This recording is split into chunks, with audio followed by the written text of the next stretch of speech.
ఇప్పటికీ అశ్వత్థామ ఈ భూమండలంపై ఎక్కడో ఓ చోట బతికే ఉన్నాడని నమ్ముతారు. ఎందుకంటే అతనికి మరణం లేదు. ఇప్పుడు అదే అశ్వత్థామ సృష్టిని కాపాడడానికి కల్కి రూపంలో పుట్టబోయే శ్రీకృష్ణుడికి సాయం చేస్తున్నాడా అంటే అది కేవలం మూవీ మాత్రమే అని నమ్మాలి. భారతానికి భవిష్యత్తుకు లింక్ పెట్టి తీసిన మూవీ కల్కి. మరి ఈ అశ్వత్థామ ఎవరు, ఎందుకు ఇంకా బతికి ఉన్నాడని నమ్ముతున్నారు? ఆ నమ్మకం వల్లే దర్శకుడు నాగ్ అశ్విన్ ఈ కథను ఎంచుకున్నారా అంటే నిజమే అని చెప్పొచ్చు. ఇంతకీ అశ్వత్థామ ఎవరో చూద్దాం. అశ్వత్థామ ద్రోణాచార్యుడి కొడుకు.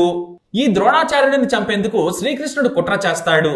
ఎప్పుడూ అబద్ధం చెప్పని ధర్మరాజు తప్పుడు మాట మాట్లాడుతాడు. ఆ మాటే అశ్వత్థామ అతః కుంజరః. ఈ పదం నేటికి పాపులర్. కొడుకు చనిపోయాడని తెలిస్తే ద్రోణాచార్యుడు తట్టుకోలేడని, సులభంగా అతడిని చంపొచ్చని శ్రీకృష్ణుడు చెబుతాడు. కానీ అందుకు అబద్ధం చెప్పాలని ధర్మరాజుని కోరుతాడు. కానీ తాను చెప్పలేనంటాడు ధర్మరాజు. అందుకు ఉపాయం కూడా చెబుతాడు. ద్రోణుడు దృష్టద్యుమ్నుడు భీకరంగా యుద్ధం చేసుకుంటూ ఉంటారు. ద్రోణుడు దాటికి పాండవులు తట్టుకోలేకపోతుంటారు. ఇంతలో ద్రోణుడికి ఉపయోగపడేటట్టుగా అశ్వత్థామ అతః అంటాడు. ఆ తర్వాత ద్రోణుడికి వినపడకుండా కుంజరః అంటాడు ధర్మరాజు. అంటే చనిపోయింది అశ్వత్థామ కాదు, కుంజర అనే ఏనుగు అని అర్థం. కాకపోతే శ్రీకృష్ణుడి మాయాకుట్ర వల్ల అశ్వత్థామ చనిపోయాడని గట్టిగా చెప్పించి కుంజరః అనే మాట వినకుండా మెల్లిగా చెప్పమంటాడు. పైగా ఆ సమయంలో యుద్ధ బేరీలు ముగిస్తాడు శ్రీకృష్ణుడు. దీంతో కుంజరః అనే పదం ఆ చప్పుడికి ద్రోణుడికి వినిపించదు. అశ్వత్థామ అతః అనే మాట వినగానే ద్రోణుడు ఒక్కసారిగా దుఃఖంతో మునిగిపోతాడు. ఇక తాను యుద్ధం చేయాలనని అస్త్ర సన్యాసం చేసి కొడుకును తలుచుకుంటూ ఏడుస్తుంటే దృష్టద్యుమ్నుడు ఇదే సరైన సమయమని అక్రమంగా యుద్ధనీతికి వ్యతిరేకంగా ద్రోణాచార్యుడిని చంపేస్తాడు. ఇది తెలిసిన అశ్వత్థాముడు పగతో రగిలిపోతాడు. మీరు అన్యాయంగా చంపితే మిమ్మల్ని అన్యాయంగా చంపుతానని అశ్వత్థాముడు రగిలిపోతూ ఉంటాడు. ఇది అశ్వత్థామ అతః కుంజరః అనే మాట వెనుకున్న కథ. కానీ అశ్వత్థాముడి పుట్టుక చరిత్ర ఇంకా గొప్పగా ఉంటుంది. ఎందుకంటే శ్రీకృష్ణుడు సైతం ఇతని చేతిలో చనిపోయేంత భయంకరంగా ఉంటుంది. అశ్వత్థామ ద్రోణుడికి కృపికి పుట్టిన బిడ్డ. కర్ణుడు సహజమైన కవచ కుండలాలతో ఎలా పుట్టాడో అశ్వత్థాముడు కూడా పుట్టుకతో తల మీద మెరిసే శక్తివంతమైన మణితో పుట్టాడు. ఈ మణి వల్లే అశ్వత్థామకు ఎలాంటి అస్త్రశాస్త్రాలంటే భయం ఉండేది కాదు. ఆకలి దాహం అనే అవసరమే ఉండదు. వ్యాధులు శత్రువులు అన్న భయం కూడా అసలే ఉండదు.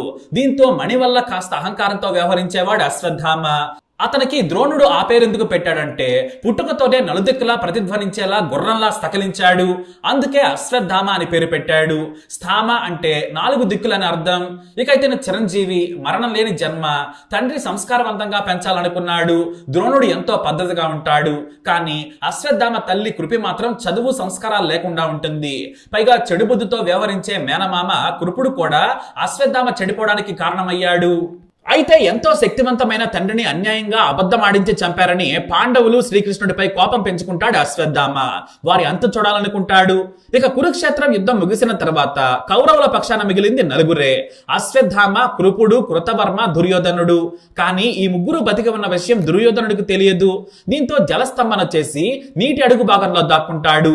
అప్పుడు అశ్వత్థామ ఏడుస్తాడు. మేము 4 కలిసి పాండవులను ఓడించలేమా అని బాధపడుతూ ఉంటాడు. ఇక తండ్రి మరణం గుర్తుకు వచ్చి పాండవులను చంపేందుకు బయలుదేరతాడు అశ్వత్థామ.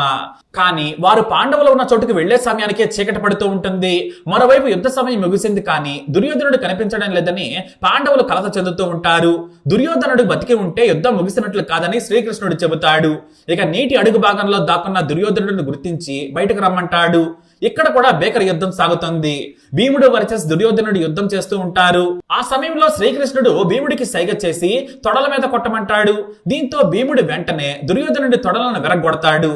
దీంతో అతని శక్తి అంతా పోతుంది. చివరకు కొన ప్రాణంతో ఉన్న దుర్యోధనుడి దగ్గరకు వస్తాడు అశ్వత్థామ.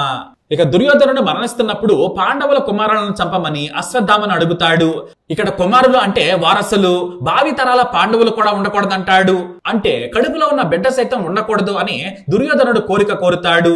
నేను రాత్రికి రాత్రే పాండవులను చంపుతానని దుర్యోధనుడికి మాటిస్తాడు అశ్వత్థామ. ఆ మాట విన్న దుర్యోధనుడు అశ్వత్థామని సర్వసేనాన్ని చేస్తాడు. అశ్వత్థామ, కృపుడు, కృతవర్మలు పాండవ శిబిరాలకు చేరుకొని అడవి దగ్గర దాక్కుంటారు. అన్యాయం చేసి గెలిచారు కాబట్టి తాము కూడా అన్యాయంగానే చంపుతాము, నా తండ్రిని చంపిన దృష్టద్యుమ్నుడిని చంపుతానని చెబుతాడు. ముగ్గురు రహస్యంగా ఓ శిబిరం చేరుకుంటారు. అక్కడ దృష్టద్యుమ్నుడు ఉన్నట్లు గమనిస్తాడు. నేను లోపలికి వెళ్లి అందరినీ చంపేస్తాను, ఎవరైనా పారిపోయేందుకు వస్తే మీరు బయట నరికేయండని ముందు కృపుణ్ణి, కృతవర్మను ఉంచుతాడు అశ్వత్థామ. ఇక లోపలికి వెళ్లగానే నిద్రపోతున్న దృష్టద్యుమ్నుడి జుట్టు పట్టుకుని నా తండ్రిని అన్యాయంగా చంపుతావా అని గొంతు కోసి జంతువును నరికినట్టు నరుగుతాడు అశ్వత్థామ. అలా ఉప పాండవులను అంటే ద్రౌపది కుమారులను శిరచ్ఛేదనం చేసి రాత్రి వారు నిద్రస్తున్న సమయంలో చంపేస్తాడు. అయితే ఇదంతా కూడా శ్రీకృష్ణుడికి ముందే తెలుసు, కానీ వారిని రక్షించడు. ఎందుకంటే అది ఉప పాండవుల పూర్వజన్మల గురించి మరో కథ. ఇక అశ్వత్థామ నిద్రిస్తున్న ఇతరులను కూడా చంపేస్తూ ఉంటాడు. బయటకు వచ్చే వారిని అతని స్నేహితులు శిబిరం బయట హత్య చేస్తూ ఉంటారు. వేలాది మందిని చంపడమే కాదు, మొత్తం పాండవుల శిబిరానికి నిప్పు కూడా పెడతారు. ఇదే విషయాన్ని కొన ఊపిరితో ఉన్న దుర్యోధనుడి దగ్గరకు వచ్చి చెబుతారు. ఆ మాట విన్న దుర్యోధనుడు మరణ వేదన నుంచి విముక్తి పొంది సంతోషంగా ప్రాణాలు వదులుతాడు. అయితే పాండవుల భవిష్యత్ తరం ఉత్తర గర్భంలో ఉందని తెలుసుకుంటాడు అశ్వత్థామ. అప్పటికి అభిమన్యుడి భార్య గర్భవతి. అశ్వత్థామ దానిని కూడా నాశనం చేయాలి అనుకుంటాడు. ఇక మరోపక్క అశ్వత్థాముడి హత్యాకాండను తెలుసుకున్న పాండవులు ఆగ్రహంతో రగిలిపోతారు. తమ బంధువులు, స్నేహితులు, కొడుకులు చనిపోయారని అందరూ కన్నీరు మున్నీరవుతారు. అప్పుడే నేను అశ్వత్థామను చంపుతానని భీముడు గద తీసుకుని బయలుదేరుతాడు. నా బాలను చంపిన వాడిని నరికి చంపుతానంటాడు. అయితే ద్రౌపది అప్పుడే భీముడిని ఓ కోరిక కోరుతుంది. అశ్వత్థామ తల మీద శక్తివంతమైన మణి ఉంటుందని విన్నాను, అది నాకు తెచ్చిస్తే కళ్ళారా చూస్తానని కోరుకుంటుంది. సరేనని చెబుతాడు భీముడు. ఇక అస్త్రాలతో బయలుదేరుతాడు. అది తెలిసి శ్రీకృష్ణుడు ధర్మరాజు అర్జునుడిని కూడా వెళ్ళమని చెబుతారు. అశ్వత్థామ శక్తిని తక్కువ అంచనా వేయొద్దు, వెనక్కి తీసుకురామని చెబుతాడు శ్రీకృష్ణుడు. కానీ అప్పటికే భీముడు అశ్వత్థామ ఉన్న చోటుకి చేరుకుంటాడు. ఇక ఋషులు, వ్యాసుడు కనిపించడంతో అప్పుడే అశ్వత్థామ స్నానం చేసి నారబట్టలు కట్టుకుని సేద తీరుతూ ఉంటాడు. మరోవైపు భీకరంగా అరుస్తూ భీముడు దూసుకొస్తుంటాడు. ఆ శబ్దాలు విని అశ్వత్థామ భీముడిని చూస్తాడు. అతని వెనకే అర్జునుడు, ధర్మరాజు కనిపిస్తారు. వారి వెనక శ్రీకృష్ణుడు ఉంటాడు. వారిని చూసి కంగారు పడతాడు అశ్వత్థామ. ఆవేశంలో తన తండ్రి ఇచ్చిన శక్తివంతమైన బ్రహ్మ శిరోనామకస్త్రాన్ని వారి మీద ప్రయోగించి ఆ పాండవం ఆగుకాక అంటాడు. వెంటనే కృష్ణుడు అర్జునుడికి సైగ చేస్తాడు. నీ దగ్గర ఉన్న అదే అస్త్రాన్ని ప్రయోగించు, లేదంటే మనం ఎవరం బతకమంటాడు. ఇక ఆ రెండు అస్త్రాలు ఈ భూమిని నాశనం చేసేలా నిప్పులు కక్కుతూ భీకరంగా ఆకాశంలో ఢీకొంటాయి. అది చూసిన వ్యాసుడు, నారదుడు భయపడతారు. ఇలా సృష్టి వినాశనం చేసే వాటిని వెనక్కి తీసుకోండి, ఉపసంహరించుకోమని కోరుతారు. చివరకు నారదుడు, వ్యాసుడి మాట విన్న అర్జునుడు ఆ అస్త్రాన్ని ఉపసంహరిస్తాడు. కానీ అశ్వత్థామకు ఉపసంహరించడం తెలియదు. నేను భీముడిని చంపేందుకు ప్రయోగించాను, ఉపసంహరణ నాకు తెలియదు, పాండవులు చావక తప్పదంటాడు. ఆ అస్త్రాన్ని మరో అస్త్రంతో నాశనం చేద్దామని వ్యాసుడు భావిస్తాడు. కానీ దాని వలన పెను ప్రమాదం ఉంది. ఆ అస్త్రం పడ్డ ప్రాంతంలో 12 ఏళ్ల పాటు వర్షాలు పడవు, మనుషులు కూడా చనిపోతారని తెలిసి ఆగిపోతారు. దీంతో శ్రీకృష్ణుడు మాధ్య మార్గంగా ఉపాయం చెబుతాడు. పాండవుల అంకురం ఉత్తర గర్భంలో ఉంది, దాని మీద నీ అస్త్రం ప్రయోగించు, గర్భం విచ్చిత్తి అయినా నేను ప్రాణం పోస్తానంటాడు. అందుకు సరేనంటాడు అశ్వత్థామ. మరోవైపు తన తలలోని మణిని భీముడికి ఇవ్వమని చెబుతాడు వ్యాసుడు. ఉత్తర గర్భంపై ప్రయోగించిన అస్త్రం వలన శ్రీకృష్ణుడికి కోపం వస్తుంది. నువ్వు నీ క్రూరత్వానికి ఫలితం అనుభవించు. 3000 ఏళ్ల పాటు భూమి మీద ఒంటరిగా తిరుగుతావు. నీ శరీరం చీము నెత్తులతో వాసన వస్తుంది. కీకారణ్యంలో బ్రతుకు, శక్తిహీనుడివై బ్రతకమని చెబుతాడు. ఆ తర్వాత చివరకు ఈశ్వరత్వాన్ని పొందుతాడు అశ్వత్థామ. అయితే అశ్వత్థామ చాలా ఏళ్లు బ్రతుకుతాడు. శ్రీకృష్ణుడి ప్రకారమే 3000 ఏళ్లంటే మనకు లక్షల ఏళ్లతో సమానం. అంటే అశ్వత్థామ ఖచ్చితంగా ఎక్కడో బతికే ఉన్నాడని అర్థం. ఇతని మణి మాత్రం ద్రౌపది ధర్మరాజు తలపై ఉన్న కిరీటంలో ఉంచుతుంది. అలా పుట్టుకతో మణితో జన్మించిన అశ్వత్థామ చావులో మణి లేకుండానే ఈశ్వరత్వాన్ని పొందుతాడనేది కథ. కానీ ఈ మనే గనక ఉంటే అశ్వత్థామకు మరణం లేదు. ఒకానొక సమయంలో అహంకారంతో ఏకంగా శ్రీకృష్ణుడితో నేను సమానమని కూడా విర్రవీగుతాడు. నీ చక్రమం నాకు ఇవ్వమని కూడా అడుగుతాడు. తీసుకోమని ఇవ్వగా దాన్ని మోయలేక కాదు, కనీసం ఎత్తలేక అవమానంతో వెళ్లిపోతాడు అశ్వత్థామ. కానీ అశ్వత్థామకు తండ్రి అంటే అంతులేని ప్రేమ. ఇటు తండ్రి ద్రోణుడికి కూడా కొడుకంటే ప్రాణం. ఆ కొడుకే చనిపోయాడని స్వయాన ధర్మరాజు చెప్పాడని ప్రాణం వదిలేస్తాడు. ఇటు తల్లి తన కొడుకు బతికే ఉంటాడని భర్త చనిపోయినా కూడా అశ్వత్థామ కోసం బతికే ఉంటుంది.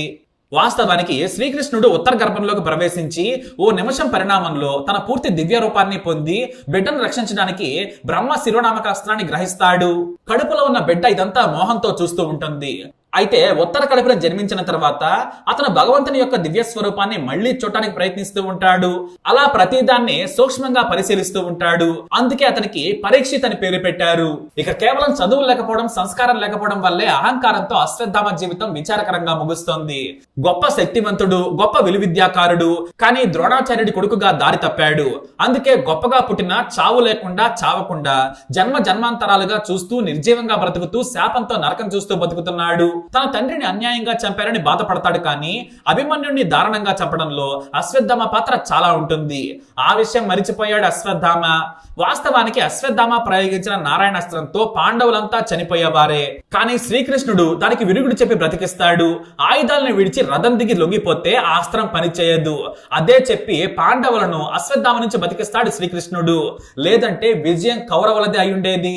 ఇది అశ్వత్థామ పూర్తి కథ. మరి ఈ స్టోరీ మీకు నచ్చినట్లయితే వీడిని లైక్ చేయండి, షేర్ చేయండి, మా ఛానల్ని సబ్స్క్రైబ్ చేసుకోండి.